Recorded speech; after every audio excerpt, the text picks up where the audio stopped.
In this session, I'd like to show how we can use the vocabulary we considered last session in order to describe the sounds of poetry and to account for some of its effects, the effects of poetry. And I'd like to do this by using the vocabulary in connection with Wordsworth's "I Wandered Lonely as a Cloud." We noted earlier that one of the unusual aspects of the sounds of the words in this poem is the repetition of sounds, usually whole words or ends of words, at the ends of alternate lines, and then consecutive lines at the ends of each stanza. That is to say, there is rhyme. One of the unusual things about the sounds of the words in this poem is rhyme. You could also describe that, repetitions if you're hearing it or reading it aloud. Rhyme can be described in terms of a repetition of sound at regular intervals after regular set durations of time.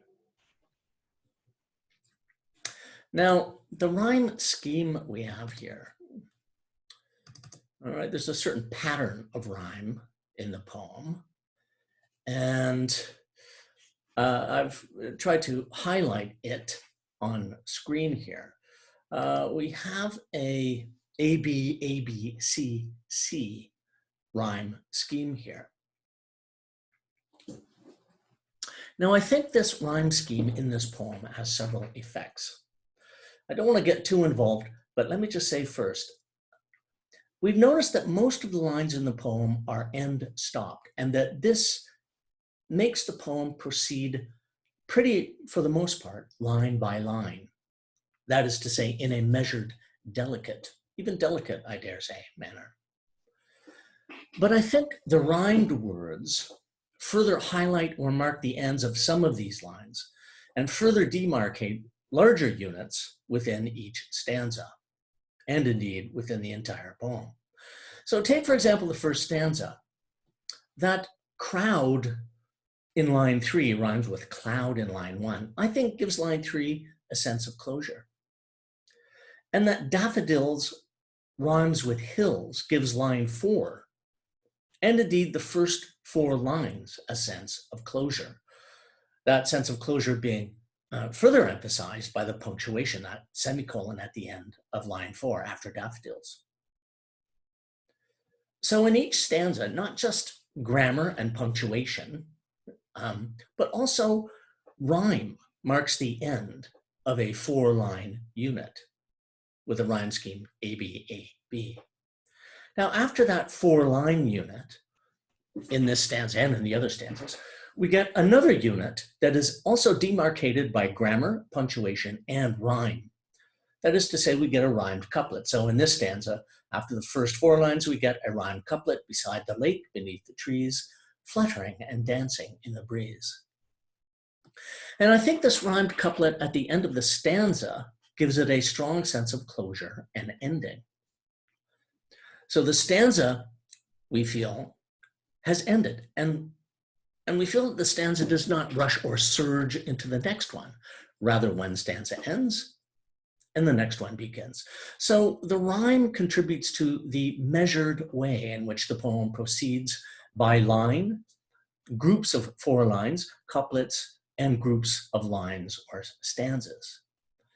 And proceeding in this way, these words create the sense that though Wordsworth was excited when he saw those flowers, he now recollects that perception in a calm, measured, thoughtful manner. Now, I also just want to use the word charm to describe both the poem and its effect upon us. It's funny how some words can be used to describe poetry, a passage of poetry, and the effect that that passage has upon us. Wordsworth uses this word charm in the preface to Lyrical Ballads to describe the effect of metrical language, but I think it also applies to the effect of rhyme. The rhyme, that repetition of sound that we have in this way, and especially in a poem written in iambic tetrameter, I think it has a quality of charm, right? It charms us, it pleases. The sound charms and pleases just in part because of that repetition of sound that we get with rhyme. Also, notice the kind of sounds of the words that rhyme. Let's just read all the rhymed words in the poem. Here they are. Cloud, hills, crowd, daffodils, trees, breeze, shine, way, line, bay, glance, dance, they, glee, gay, company, thought, lie, mood, eye, solitude, fills, daffodils. Now, if we didn't have any special vocabulary to talk about sound, we might just say, oh, the words are so beautiful. This is the kind of comment that you get in everyday discourse about the poem. Say if you go online and look at what people have to say about this poem, this kind of talk you get, it's kind of vague and general. Oh, it's beautiful, it's soothing, it's gentle. But with the vocabulary that we looked at last time, we can do much better than that in relation to a concern to describe with some detail and precision and clarity the sounds of the poem. You recall that some vowels are long and others are short. In this poem, many of the words that rhyme with each other have long vowels and diphthongs. Yes, there are a few short vowels, as in hills and daffodils. The I sound in those terms, I think, is relatively short when we pronounce them, hills and daffodils. But many of the vowels in the words that rhyme are long, as in trees, breeze, glee, company, mood, solitude. And notice also that some of the sounds in the words that rhyme with each other are diphthongs, which are also relatively long. Diphthong, remember, is where we begin on one vowel and slide gradually to another vowel. So we get those sounds, for example, in cloud, cloud, crowd, shine, line, way, bay, they, gay, lie, I. Now, these long vowels and diphthongs in the words that rhyme with each other, I think, is another little thing about the sound of the words that makes the utterance seem calm and measured, unhurried, slightly plaintive and contemplative, I would say, especially in the first and the last stanzas. Notice also the kind of consonant that predominates at the ends of lines. Here we go again. Attend to the sound with which each rhyming word concludes, especially the consonants. Cloud, hills, crowd, daffodils, trees, breeze, shine, way, line, bay, glance, dance. They, glee, gay, company, thought, lie, mood, eye, solitude, fills, daffodils.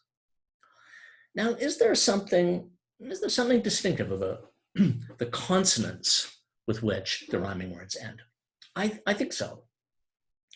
We get a few plosive consonants in cloud and crowd, right? D is a plosive consonant. We totally block the air and then release it. Cloud, crowd, thought, brought, same way, mood, solitude. But notice only 6 out of 24 of the lines end with this type of consonant, a plosive consonant. All the other lines end not with an instantaneous plosive consonant, a stop consonant, but with a fricative consonant, as in hills and daffodils, trees, breeze, glance, dance, or a nasal consonant, as in shine and line, or one of those vowels and diphthongs, which we have noticed, way, bay, they, glee, gay, company, lie, I. So the lines do not end with a hard stop or explosion of air. right? They end with a more measured, gradual, extended, continual release of air from our mouth and nose. And I think that this softens the rhyme. It prevents it from being sharp and snappy, and helps to establish that gentle, softer tone of utterance.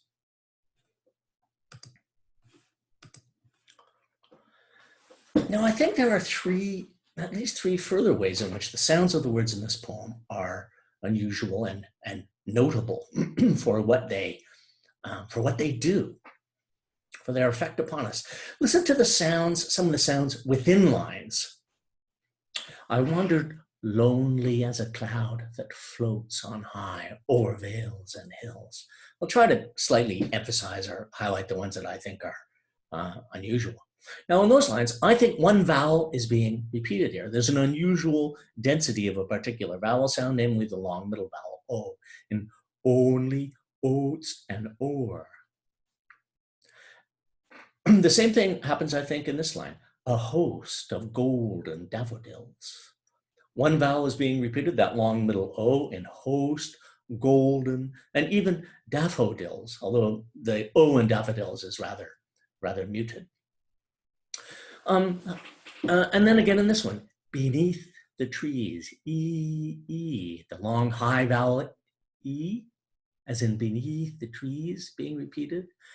And then they stretched in never-ending line, etched in the Further down, I gazed and gazed. Obviously repetition of that long mid-vowel, A. And then we get dances with the daffodils, ah. So within lines, we have particular, and between some lines, we have particular vowels being repeated, where many of the vowels are long ones. So we have, that is to say, assonance, the repetition of vowel sounds in words which are close to each other. Now, what is the effect of that? What does that do? Well, I think it tends to push the sound of the language towards a kind of pre-linguistic or non-linguistic sigh of contentedness, peace, and happiness. Oh, ee, hey, ah. Those are the sounds that are being repeated, and aren't those the sounds that some of us make when we're content or relaxed or tranquil, happy? Those are the sounds that are recurring over the course of the poem, and I think they go to our sense of Wordsworth's happiness, and they go to have that effect of making us feel relaxed, little joyful, perhaps. Yet another way in which the sounds of the words is slightly unusual is on display in the opening stanza. Listen to the words of the first four lines and see if there's something, see if you can hear something a little unusual about them. I wandered lonely, and again, I'll try to highlight the ones that I think are conspicuous. I wandered lonely as a cloud that floats on high o'er vales and hills. When all at once I saw a crowd, a host of golden daffodils. Now, in these lines, I think we have an unusually high occurrence of a particular consonant, L. That occurs in 8 words in the first 4 lines. Lonely cloud floats, vales, hills, all golden daffodils. So we have consonants, technical term for this, literary term for this is consonants. That is to say the repetition of a particular consonant sound anywhere in words that are close to each other. Words that are close to each other, somewhere within those words, a particular consonant sound is being repeated. We refer to that as consonants. We could just call it the L sound, the L sound. Linguists have a special term for this sound, though. They call it a liquid consonant. A liquid consonant like O or R. Now, what does the repetition of that particular sound do in this poem? Well, notice first of all that, at least just to further characterize the sound, it's voiced. It's not applosive. It's continuous. It has duration in time. And indeed, you can draw it out over time if you choose to. Hills, daffodils. Now, the result of, of this sound, I think, is that I think the recurrence of the sound slows down the utterance. It makes it smoother, more continuous, more mellifluous, rather than interrupted, harsh, cacophonous. And because it has those qualities of sound, smoothness, it's continuous, it has duration, I think that sound enhances the contemplative, gentle, even plaintive, slightly melancholic tone, especially of this opening stanza where we where we observe that sound or hear that sound so frequently in the opening 4 lines. Now, in a poem like this, there is a danger, I think, that it might be a little sentimental, a little mushy, given some of the things that we have observed about it, the iambic meter and the kinds of assonance that we have on long, low vowel, long vowels. One thing that I think prevents the poem from becoming mushy, at least on the level of sound, is that we also do get the repetition of some harder, more forceful sounds. In particular, the voiced plosives. B, that's a bilabial voiced plosive because we use our lips to stop the air and then release the air. B, and then the voiced plosive D, D. Now that's an alveolar voiced plosive because we produce it by holding our tongue up against our alveolar ridge, stopping the air, and then allowing the air to explode out of our mouths.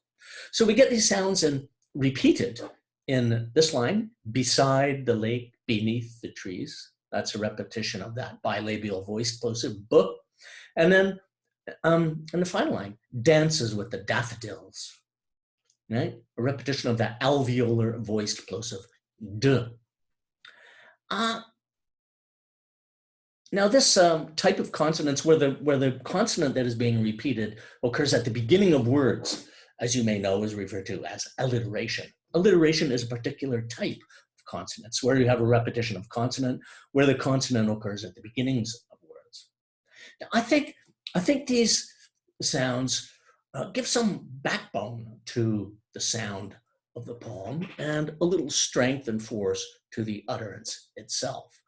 They're stronger, they're harder, more forceful, explosive sounds, and they therefore give a little strength and force to the utterance. So someone comes up to you and says, that Wordsworth poem, it's really beautiful. It makes me feel a little sad, but I also find it relaxing. I find it soothes me, kind of makes me feel a little peaceful, a little happy. Now, you've been doing this course online. You've been doing some English literary study. So tell me, how does he do that? What is it about the words of the poem that allow the poem to make me feel this way? Now you might say, well, it's in part the sound of the words that makes you feel this way. And then that person might well say, well, okay, but could you be a little more articulate? What is it about the sounds that of the words in this poem that affect me in this way? Could you be a little more precise and articulate? And you go, yes, I can. And then you go, well, all the lines, notice that all the lines of the poem are in a particular meter. There's a regularity in the sequence of stressed and unstressed syllables, which we refer to as an iambic tetrameter. The sequence of stressed and unstressed syllables that's being repeated is an unstressed followed by a stressed syllable. And that's rather that gives us a very different feel from, say, a trochaic foot, where you have the stressed syllable out front and then the unstressed syllable. You probably wouldn't feel so relaxed and peaceful if the poem was in a trochaic or dactylic meter. Also, notice that the end stop lines, as opposed to enjambment, prevail in the poem. There is a little enjambment, but most of the lines are end stop lines. So it's not rushing or surging forward, but it proceeds in a measured, regular, even delicate manner. Also, in each stanza, we have rhyme, right? Lines 1 and 3 rhyme, lines 2 and 4 rhyme, lines 5 and 6 rhyme. Notice that most of the rhyming words have long vowels or diphthongs, and most of the rhyming words do not end on a plosive consonant. They end on a fricative or nasal consonant or on a long vowel or diphthong. And that is another thing that establishes a gentle, at some moments, plaintive, even contemplative tone, which is one of the things that results in your feeling soothed, and you're being soothed by the poem. Also, notice that there is a repetition of particular vowel sounds in the poem. It features throughout the poem. Often we get the repetition of long vowels such as O, A, E. And there's also some consonants, the repetition of particular consonant sounds. For example, the repetition of the liquid consonant L in the opening stanza. All of these particular dimensions of the sound, I think, account for your experience, your enjoyable experience when you read the poem. Now, hopefully that person might say, well, thank you very much for not only describing the words of the poem, but also explaining to me the sources of its achievements, explaining how and why it does provide me with the enjoyable experiences it does. Now, next time, we will continue to describe the language of the poem and achieve an understanding of its goodness. But we will focus on the diction next time, the kind of words that Wordsworth uses.